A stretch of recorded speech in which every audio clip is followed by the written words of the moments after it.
जय गुरु जी। श्वासां दी माला नल सिमरा मैं तेरा नाम। श्वासां दी माला नल सिमरा मैं तेरा नाम। बन जावा बंदा मैं तेरा है कृपा निधान। बन जावा बंदा मैं तेरा है कृपा निधान। श्वासां दी माला नल सिमरा मैं तेरा नाम, तेरा नाम, तेरा नाम। ऐसी ज कृपा करो प्रभु मेरे, ऐसी ज कृपा करो प्रभु मेरे। छड़िए जंजालानू बन जाइए तेरे, छड़िए जंजालानू बन जाइए तेरे। जिस दिन तू विसरे निकल जाए मेरी जान। जिस दिन तू विसरे निकल जाए मेरी जान। श्वासां दी माला नल सिमरा मैं तेरा नाम, तेरा नाम, तेरा नाम, तेरा नाम, तेरा नाम। ओम नमः शिवाय, शिव जी सदा सहाय। ओम नमः शिवाय, गुरु जी सदा सहाय। ओम नमः शिवाय, शिव जी सदा सहाय। ओम नमः शिवाय, गुरु जी सदा सहाय। शिव जी सदा सहाय, गुरु जी सदा सहाय। जय गुरु जी। गुरु जी का लख लख शुक्राना। गुरु जी की प्यारी प्यारी संगत का लख लख शुक्राना। संगत जी, कल हमने 19वां और 20वां अध्याय का श्रवण किया था, जिसमें पार्थिव पूजा की महिमा, शिव नैवेद्य भक्षण के विषय में निर्णय तथा बिल्व का महात्म्य, कल हमने इसका श्रवण किया था। आज हम 21वां और 22वां अध्याय का श्रवण करेंगे। संगत जी, शुरू करते हैं। बोलो गणपति महाराज की जय, बोलो शंकर भगवान की जय, भोलेनाथ भंडारी की जय, गुरु जी महाराज की जय। 21वां अध्याय और 22वां अध्याय। शिव नाम जप तथा भस्म धारण की महिमा, त्रिपुंड के देवता और स्थान आदि का प्रतिपादन। ऋषि बोले, महाभाग व्यास शिष्य सूत जी, आपको नमस्कार है। अब आप उस परम उत्तम भस्म महात्म्य का ही वर्णन कीजिए। भस्म महात्म्य, रुद्राक्ष महात्म्य तथा उत्तम नाम महात्म्य, इन तीनों का परम प्रसन्नता पूर्वक प्रतिपादन कीजिए और हमारे हृदय को आनंद कीजिए, आनंद दीजिए। सूत जी ने कहा, महर्षियों, आपने बहुत उत्तम बात पूछी है। यह समस्त लोगों के लिए हितकारक विषय है। जो लोग भगवान शिव की उपासना करते हैं वे धन्य हैं, कृतार्थ हैं। उनका देह धारण सफल है तथा उनके समस्त कुल का उद्धार हो गया। जिनके मुख में भगवान शिव का नाम है, जो अपने मुख से सदा शिव और शिव इत्यादि नामों का उच्चारण करते रहते हैं, पाप उनका उसी तरह स्पर्श नहीं करते जैसे खदिर वृक्ष के अंगार को छूने का साहस कोई भी प्राणी नहीं कर सकते। हे श्री शिव, आपको नमस्कार है। श्री शिवाय नमस्तुभ्य। ऐसी बात जब मुंह से निकलती है तब वह मुख समस्त पापों का विनाश करने वाला पावन तीर्थ बन जाता है। जो मनुष्य प्रसन्नता पूर्वक उस मुख का दर्शन करता है, उसे निश्चय ही तीर्थ सेवन जनित फल प्राप्त होता है। ब्राह्मणों, शिव का नाम, विभूति, भस्म तथा रुद्राक्ष ये तीनों त्रिवेणी के समान परम पुण्य में माने गए हैं। जहाँ ये तीनों शुभतर वस्तुएं सर्वदा रहती हैं, उसके दर्शन मात्र से ही मनुष्य त्रिवेणी स्नान का फल पा लेता है। भगवान शिव का नाम गंगा है, विभूति यमुना मानी गई है तथा रुद्राक्ष को सरस्वती कहा गया है। इन तीनों की संयुक्त त्रिवेणी समस्त पापों का नाश करने वाली है। श्रेष्ठ ब्राह्मणों, इन तीनों की महिमा को सद्विलक्षण भगवान महेश्वर के बिना दूसरा कौन भली भांति जानता है। इस ब्रह्मांड में जो कुछ है वह सब तो केवल महेश्वर ही जानते हैं। विप्रगण, मैं अपनी श्रद्धा भक्ति के अनुसार संक्षेप से भगवान नामों की महिमा का कुछ वर्णन करता हूँ। तुम सब लोग प्रेम पूर्वक सुनो। यह नाम महात्म्य समस्त पापों को हर लेने वाला सर्वोत्तम साधन है। शिव, इस नाम रूपी दावानल से महान पातक रूपी पर्वत अनायास ही भस्म हो जाता है। यह सत्य है, सत्य है, इसमें संशय नहीं है। शौनक, पाप मूलक जो नाना प्रकार के दुख हैं, वे एकमात्र शिव नाम से ही नष्ट होने वाले हैं। दूसरे साधनों से संपूर्ण यत्न करने पर भी पूर्णतः नष्ट नहीं होते हैं। जो मनुष्य इस भूतल पर सदा भगवान शिव के नामों के जप में ही लगा हुआ है, वह वेदों का ज्ञाता है, वह पुण्यात्मा है, वह धन्यवाद का पात्र है तथा वह विद्वान माना गया है। मुने, जिनका शिव नाम जप में विश्वास है, उनके द्वारा आचरित नाना प्रकार के धर्म तत्काल फल देने के लिए उत्सुक हो जाते हैं। महर्षि, भगवान शिव के नाम से जितने पाप नष्ट होते हैं, उतने पाप मनुष्य इस भूतल पर कर नहीं सकते। जो शिव नाम रूपी नौका पर आरूढ़ हो संसार रूपी समुद्र को पार करते हैं, उनके जन्म मरण रूप संसार के मूलभूत वे सारे पाप निश्चय ही नष्ट हो जाते हैं। महामुने, संसार के मूलभूत पातक रूपी पापों का शिव नाम रूपी कुठार से निश्चय ही नाश हो जाता है।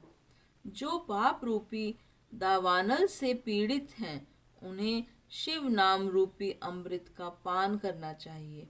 पापों के दावानल से दग्ध होने वाले लोगों को उस शिव नामामृत के बिना शांति नहीं मिलती। जो शिव नाम रूपी सुधा की वृष्टि जनित धारा में गोते लगा रहे हैं, वे संसार रूपी दवानल के बीच में खड़े होने पर भी कदापि शोक के भागी नहीं होते।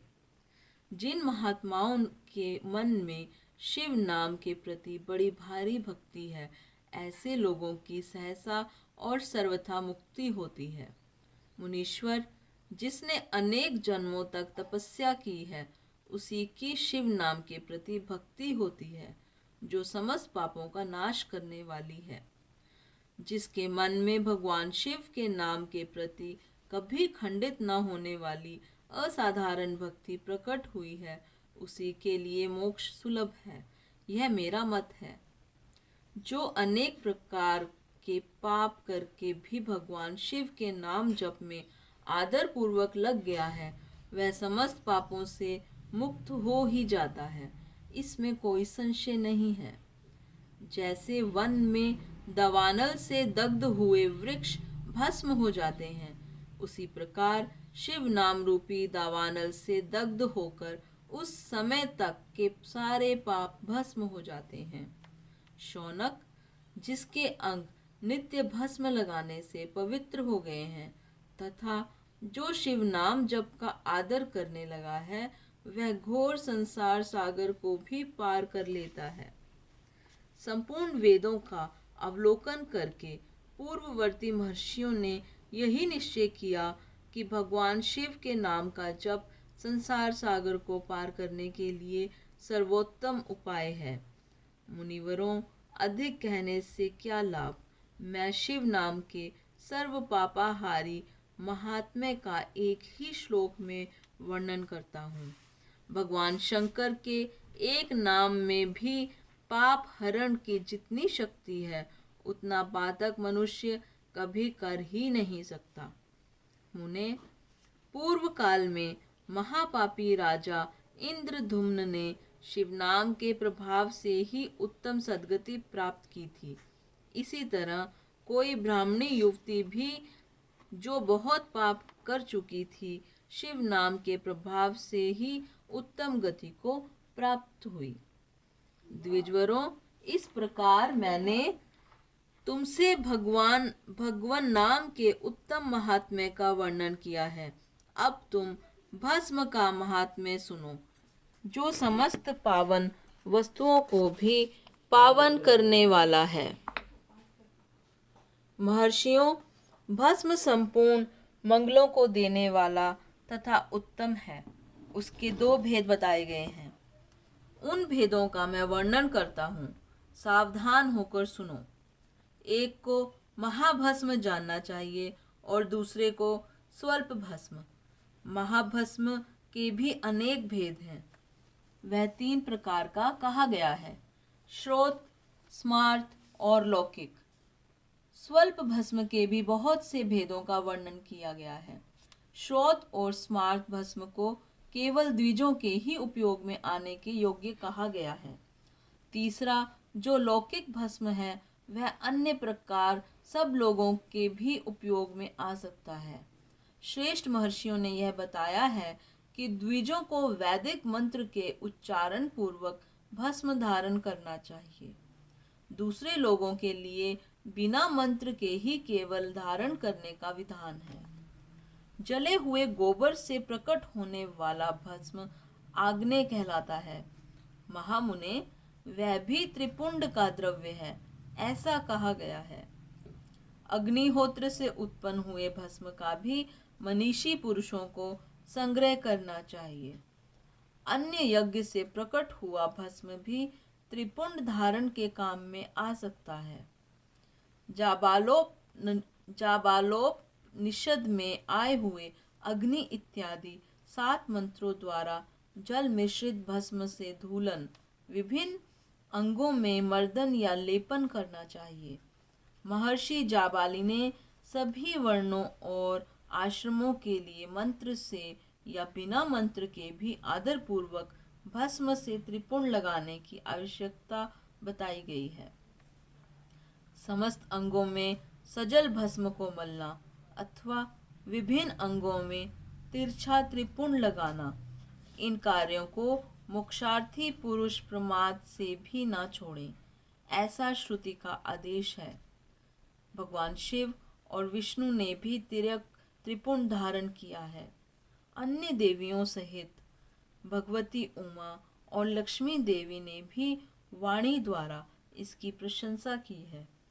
ब्राह्मणों, क्षत्रियों, वैश्यों, शूद्रों, वर्ण संकरों तथा जाति भ्रष्ट पुरुषों ने भी उद्धूलन एवं त्रिपुंड के रूप में भस्म धारण किया है।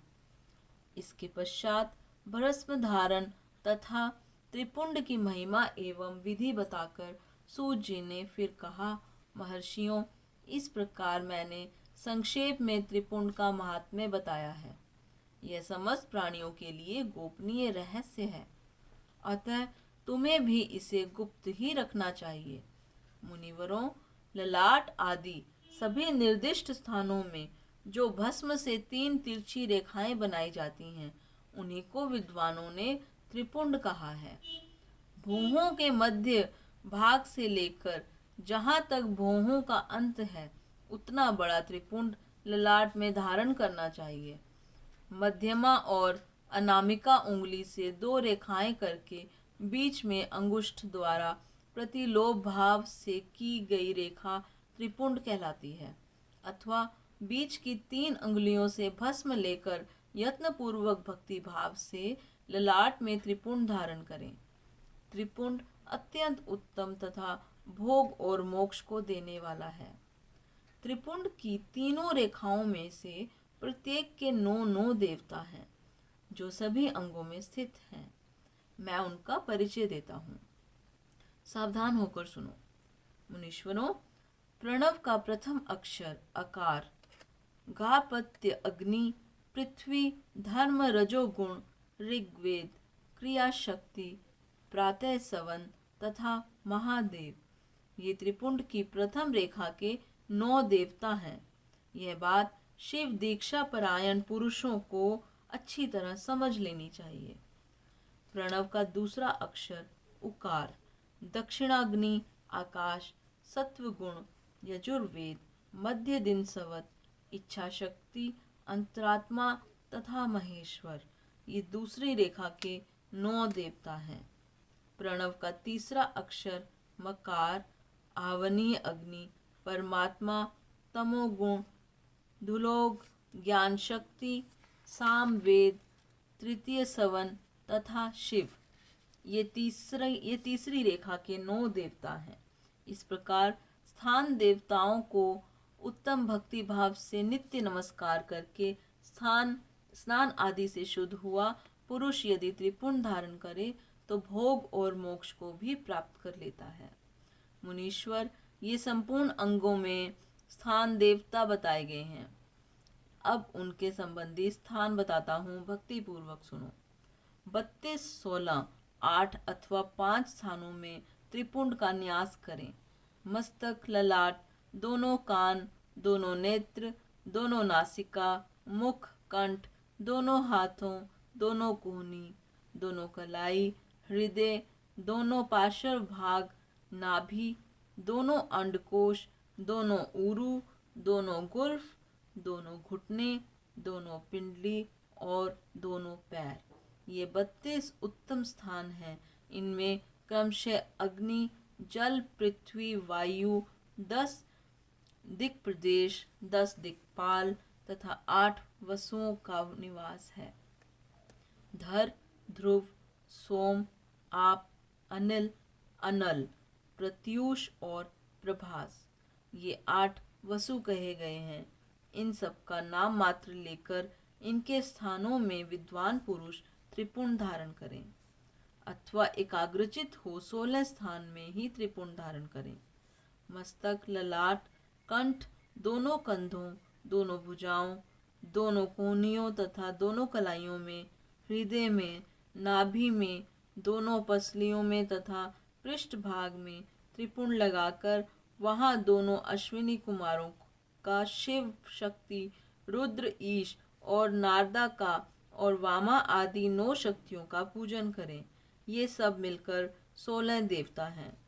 अश्विनी कुमार 2 कहे गए हैं, नासत्य और दस्त्र अथवा मस्तक, केश, दोनों कान, मुख, दोनों भुजा, हृदय, नाभि, दोनों ऊरु, दोनों जानु, दोनों पैर और पृष्ठ भाग इन 16 स्थानों में 16 त्रिपुंड का न्यास करें।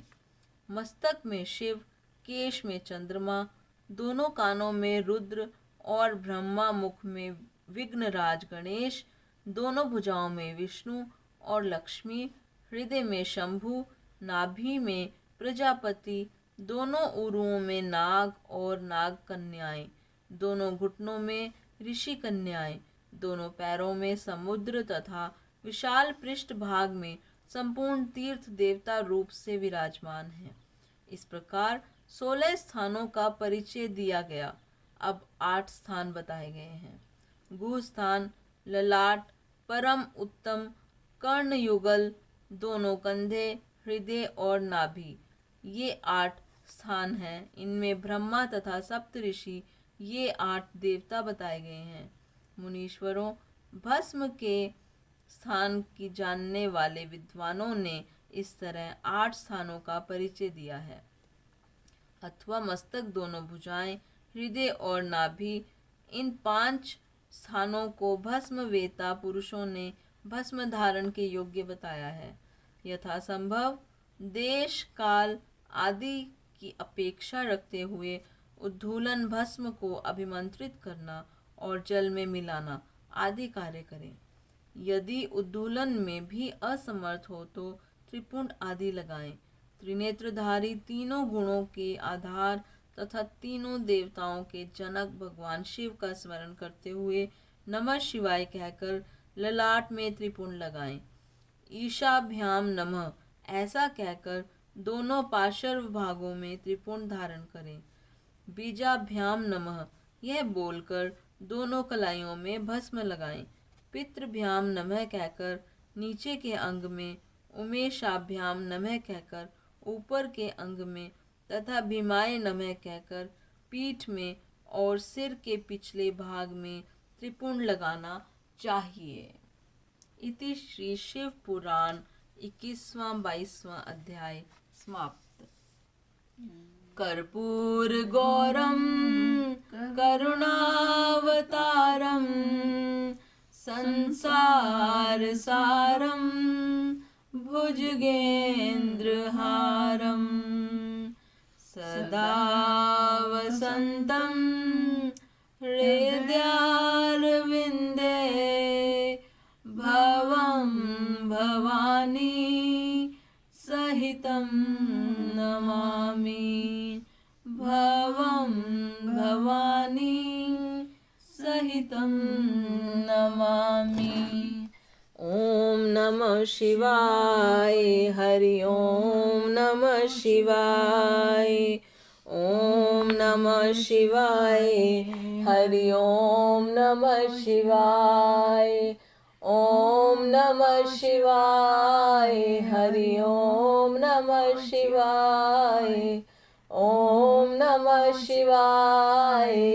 शिव जी सदा सहाय। शिव जी सदा सहाय। हरि ओम नमः शिवाय। ओम नमः शिवाय। हरि ओम नमः शिवाय। ओम नमः शिवाय। गुरु जी सदा सहाय। ओम नमः शिवाय। गुरु जी सदा सहाय। मेरे गुरु जी सदा सहाय। बोलो ओम नमः शिवाय। ओम नमः शिवाय। हरि ओम नमः शिवाय। ओम नमः शिवाय। हरि ओम नमः शिवाय। जय गुरु जी।